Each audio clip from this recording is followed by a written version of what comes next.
అమ్మా ఏం చేస్తున్నావు? రీల్స్ చూస్తున్నానమ్మా. రీల్సా? నేను కూడా చూస్తా.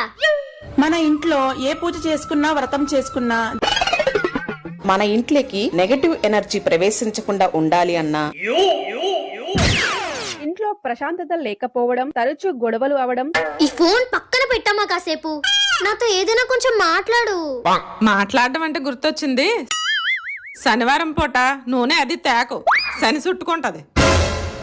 సాయంత్రం పూట దీపాలు ఎట్టాక ఎవరైనా వచ్చి ఉప్పు చింతపండు అదే అడిగితే ఇవ్వకు. ఎవరికైనా డబ్బులు ఇవ్వాలనుకో ఇంట్లో నుంచి ఇవ్వకూడదు, ద్వారబంధం అవతలకి వెళ్ళి ఇవ్వాలి. ఆవునైతే 5 దీపాలు పెడితే అమ్మా నిన్ను మాట్లాడమని చూడు, నాకు బుర్రలేదు. ఏటి గోల? ఇలాంటివన్నీ పాటించకపోతే రేపు పొద్దున్న మొగుడింటికి వెళ్ళాక అమ్మను మించి దైవం ఉన్నదా?